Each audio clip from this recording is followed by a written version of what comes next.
ஆண்டவராகிய இயேசு கிறிஸ்துவின் நாமத்தில் காலை வாழ்த்துக்கள். இன்றைய மன்னா, இவ்விதமாய் அவர்கள் என் நாமத்தை இஸ்ரவேல் புத்திரர் மேல் கூற கடவர்கள், அப்பொழுது நான் அவர்களை ஆசீர்வதிப்பேன் என்று சொல் என்றார். எண்ணாகமம் 6 வசனம் 27. கர்த்தர் மோசையை பார்த்து சொல்கிறாரு, நீ ஆரோனோடு அவன் குமாரரோடும் சொல்ல வேண்டியது என்னவென்றால், நீங்கள் இஸ்ரவேல் புத்திரை ஆசீர்வதிக்கும் போது அவர்களை பார்த்து நீங்கள் இப்படி தான் ஆசீர்வதிக்கணும். என்ன அப்படின்போது, முதல்ல 24ஆம் வசனம், கர்த்தர் உன்னை ஆசீர்வதித்து உன்னை காக்க கடவர் அப்படின்னு சொல்லப்பட்டிருக்கு. அப்படின்னா கர்த்தருடைய ஆசீர்வாதம் எல்லா நலன்களையும் நீ பெற்று உன்னை பத்திரமாக அவர் பாதுகாப்பார். அப்படிப்பட்ட ஆசீர்வாதம் அந்த ஜனங்களின் மேல் பலிப்பதாக அப்படின்றத அவர் சொல்கிறார். ரெண்டாவது பார்த்திங்கன்னா, கர்த்தர் தம்முடைய முகத்தை உன்மேல் பிரகாசிக்க பண்ணி உன்மேல் கிருபையாயிருக்க கடவர். கர்த்தரின் முகம் பிரகாசிக்குது அப்படின்னு சொன்னால் ஆவிக்குரிய வெளிச்சம் நமக்கு தந்து கர்த்தருடைய கிருபையும் இரக்கமும் மன உருக்கமும் நம் மீது எப்போதும் இருக்கும் அப்படின்னு சொல்கிறார். மூணாவது பார்த்திங்கன்னா, கர்த்தர் தம்முடைய முகத்தை உன்மேல் பிரசன்னமாக்கி உனக்கு சமாதானம் கட்டளையிட கடவர் என்று சொல்லப்படும். கர்த்தருடைய முக பிரசன்னமாகிறது அவர் எல்லா வழிகளிலும் கூட இருந்து நம்ம இடத்துல வாய்க்க பண்ணுவார். கர்த்தரின் சமாதானம் என்றென்றைக்கும் நிலைத்திருக்கும்.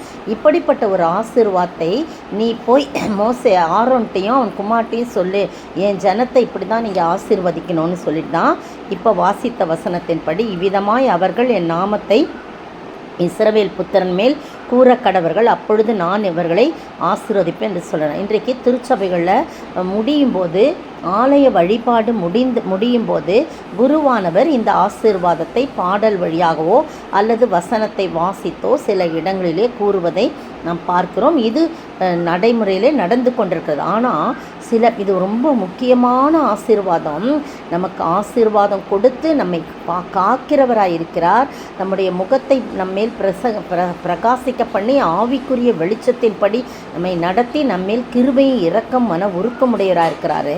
அடுத்து தம்முடைய முகத்தை பிரசன்னமாக்கி நம்மேல பிரசன்னமாக்கி என்ன செய்கிறாரு அப்படின்னு சொல்லும்போது, வழிகளில் கூட இருந்து வாய்க்க பண்ணுறார். சமாதானத்தை நிரந்தரமாக கட்டளையிடுவார். இதை வாங்காமல் அவசரமாக என்ன பண்ணுவாங்களோ தெரியாது, இந்த ஆசீர்வாதம் வாங்காமல் கடந்து செல்கிறத நம்ம பார்க்குறோம். கடைசி ஜெபம் முடிஞ்ச உடனே அல்லது பிரசங்கம் முடிஞ்ச உடனே பையை தூக்கிக்கிட்டு வேகமாக வெளியில் போகிறத நம்ம பார்க்குறோம். அருமையான வேளையில் இந்த ஆசீர்வாதம் மிகவும் முக்கியமான ஆசீர்வாதம்.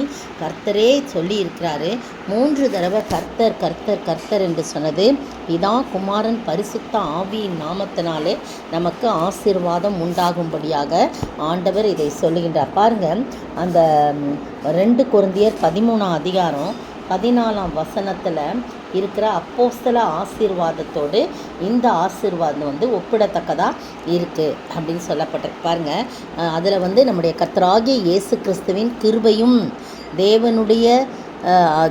தேவனுடைய அன்பும் பரிசுத்த ஆவியினுடைய ஐக்கியமும் நம் அனைவரோடும் இருப்பதாக அப்படின்னு சொல்லப்பட்டிருக்கு. இதில் பாருங்கள், இதுலேயும் ஆசீர்வதித்து கிருபை அவருடைய பிரசன்னமாகுதல், ஒரு சமாதானம், இதெல்லாம் அதோடு ஒப்பிடப்படுகிறதுன்னு சொல்லப்படுது. நீங்களும் நானும் இப்படிப்பட்ட கர்த்தர் கொடுக்கின்ற ஆசீர்வாதத்தை அசட்டை பண்ணாதபடி இனி வரும் காலங்களில் அந்த ஆசீர்வாதத்தை பெற்ற பிறகு நாம் ஆலயத்தை விட்டு கடந்து செல்ல ஆண்டவர் கிருபை செய்வாராக. அதை உண்மையோடு வாஞ்சிக்கிறவர்கள் மேல் கர்த்தருடைய ஆசீர்வாதம் என்றென்றும் நிலைத்திருக்கும். அப்படிப்பட்ட ஆசீர்வாதத்தை நாம் பெற்று வாழ ஆண்டவர் தாமே கிருபை செய்வாராக. ஆமென். கர்த்தர் உனக்கு செய்திடும் கணக்கில்லா ஆசியை பார், அத்தனைக்கும் நீ தகுதியோ அதனையும் எண்ணியே பார். நித்தமும் ஏன் கலங்குகின்றாய், நெஞ்சமே ஏன் அழுகின்றாய், எத்தனை பாரம் என்கின்றாயோ, எத்தனை பாரம் என்கின்றாயோ, எரிந்திடு என் மீது என்கின்றாரே. கர்த்தர் உனக்கு செய்திடும் கணக்கில்லா ஆசியை பார், அத்தனைக்கும் நீ தகுதியோ அதனையும் எண்ணியே ஸ்தோத்திரிக்கிற ஆண்டவரே, துதிக்கிற ராஜா, வாழ்த்துகிற வணங்கினோம். நீர் எங்களை ஆசீர்வதிப்பதற்கு, நாங்கள் தகுதியுள்ளவர்களாய் இருப்பதற்கு எங்களை தாழ்த்தி வெறுமையாக்கி ஒப்பு கொடுக்குற ஆண்டவரே. அப்பொழுது ஆண்டவரே, வாஞ்சையோடு அந்த ஆசீர்வாதத்தை நாங்கள் பெற்றுக்கொள்ள நீர் உதவி செய்ய வேணுமாய் ஜெபிக்கிறோம். நிரந்தரமான அந்த ஆசீர்வாதம் எப்பொழுதும் எங்களுக்கு இருக்கும். பிதா, குமாரன், பரிசுத்த ஆவியின் நாமத்தினாலே ஆண்டவரே கர்த்தாவே, எங்களை நீர் ஆசீர்வதித்து வழிநடத்துகிறீர். அப்படிப்பட்ட ஆசீர்வாதத்தை நாங்கள் பெற்று வாழ நீர் கிருபை செய்ய வேண்டும் என்று கர்த்தரும் மீட்பரும் ராஜாவாகிய இயேசு கிறிஸ்துவின் விலையேறப்பட்ட நாமத்தில் ஜெபிக்கிறேன் பிதாவே, ஆமீன். நேற்றைய பதில் நோவாவின் நாட்களில் நடந்தது போலவும் லோத்தினுடைய நாட்களில் நடந்தது போலவும் நடக்கும்.